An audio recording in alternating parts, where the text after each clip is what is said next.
श्यामा अपने बेटे उदय से हमेशा परेशान रहने लगी क्योंकि उसका तो पढ़ाई में मन ही नहीं लगता था। ऐसे तो श्यामा ने कोई भी कमी नहीं रखी थी, लेकिन उदय ना जाने क्या सोचता रहता और खेल में ही ध्यान रखता था। कुछ ही दिनों बाद ही उदय का जन्मदिन आने वाला था और इससे वो बहुत ज्यादा एक्साइटेड था। माँ ने भी सोचा था कि उसके दोस्तों को बुलाकर उसे सरप्राइज देगी और ये बात उदय को पसंद भी आएगी।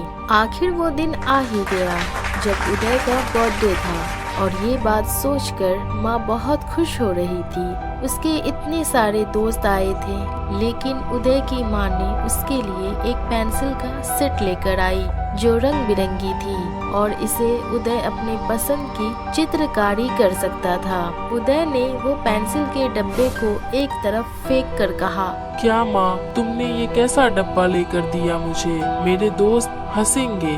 मेरे दोस्तों ने तो मुझे इतने अच्छे अच्छे तोहफे दिए और तुम ये 20 रुपए का पेंसिल का डब्बा लेके आई हो।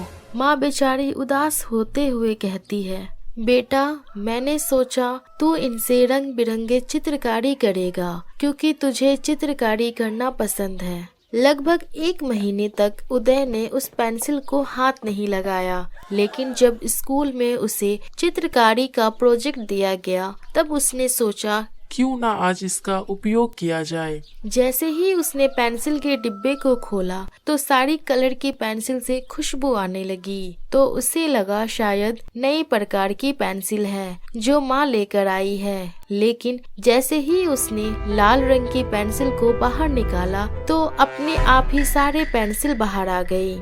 ये देखकर उसे आश्चर्य हुआ, लेकिन पेंसिल के खुद के पैर नहीं होते हैं। उसे ये देखकर खुशी भी हो रही थी, लेकिन वो समझ नहीं पा रहा था कि आखिर कैसे हो रहा है। ये बात वो किसी को नहीं बताना चाहता था, वरना सबकी नजर उसकी पेंसिल पर पड़ने लगेगी।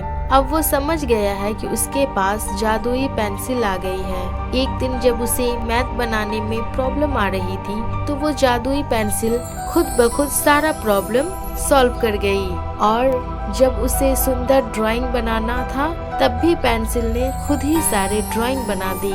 ये देखकर उदय समझ चुका था कि अब वो कोई भी काम पेंसिल से करवा सकता है और इसके बाद वो हर काम उस जादुई पेंसिल से कराने लगा। अब वो समय पर अपना सारा होमवर्क करने लगा, जिससे उसकी माँ को भी भरोसा नहीं हुआ, क्योंकि जो कभी पढ़ाई में मन नहीं लगाता था आज वो पूरा होमवर्क कर रहा है।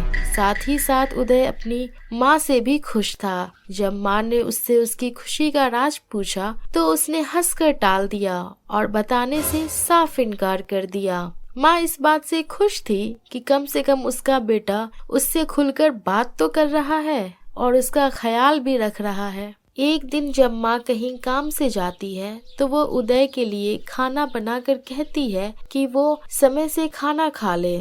जब उदय कुछ देर बाद देखता है तो उसे माँ का खाना बिल्कुल पसंद नहीं आता और वो उस खाने को डस्टबिन में डालकर पेंसिल के माध्यम से चित्रकारी करके अपने लिए खाना बना लेता है और वो खाना उसे सच में मिल जाता है। जब माँ वापस आती है तो उसे बुरा लगता है। जब वो उदय से इस बारे में पूछती है तो वो माँ के बने खाने को बुरा बताता है। तब माँ मन ही मन दुखी होती है। अब उदय जहाँ भी जाता था अपनी पेंसिल को साथ में रखता था और उसे किसी भी चीज की जरूरत पड़ती तो वो उसकी चित्रकारी कर लेता, जिससे वो चीज आसानी से मिल जाती थी।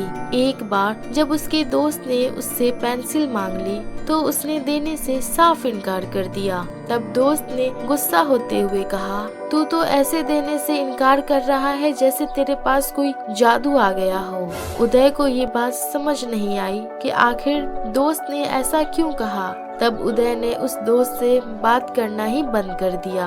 अब जादुई पेंसिल का असर उस पर इतना ज्यादा हो गया था कि वो किसी की बात नहीं सुनता और हमेशा अपनी मनमानी करने लगता। वो चुपचाप कमरे के अंदर चला जाता और अपने मनपसंद का काम करता। जब भी दोस्त उसे बुलाते तो वो टाल देता। जब उदय की मनमानी बढ़ने लगी और वो किसी की बात नहीं सुनने लगा, ऐसी स्थिति में उसने रात में सपने में देखा कि पेंसिल उदय से दूर जा रही है और वापस नहीं आ रही है। इस बात से वो रोने लगता है। खुद को सपने में रोता हुआ देखकर उसकी नींद खुलती है तो सामने उसे बहुत बड़े आकार की पेंसिल दिखाई देती है, जो उससे कहती है तुम्हें गलती से जादुई पेंसिल मिल गई थी, क्योंकि जादूगर के हाथों से पेंसिल कहीं गुम हो गई थी, लेकिन तुमने पेंसिल का दुरुपयोग करना शुरू कर दिया। इस पेंसिल को इसलिए बनाया गया था ताकि जरूरतमंदों की मदद की जा सके, लेकिन तुमने ऐसा कुछ नहीं किया, बल्कि अपने स्वार्थ के लिए ही इसका उपयोग किया। ऐसे में जादूगर का आदेश आया है कि पेंसिल को उसके पास वापस ले आया जाए, नहीं तो तुम्हारी वजह से नुकसान बढ़ जाएगा। ऐसी आवाज के बाद ही वो पेंसिल का सेट कहीं गायब हो जाता है और उदय जोर जोर से रोने लगता है। उसे रोता हुआ देखकर माँ परेशान हो जाती है और उससे रोने का कारण पूछती है। वो माँ को कुछ नहीं बता पाता और समझ जाता है कि गलती उसी से हुई है। उस जादुई पेंसिल के माध्यम से उदय को एक सबक मिल जाता है कि कभी भी किसी पर बहुत ज्यादा निर्भर नहीं होना चाहिए, बल्कि खुद का काम स्वयं करना चाहिए। वो पहले से कहीं ज्यादा मेहनत करने लगता है, जिससे माँ को आश्चर्य होता है, लेकिन वो अपने बेटे का साथ देते हुए उसकी मदद करती है और उदय भी माँ को मान सम्मान देने लगता है।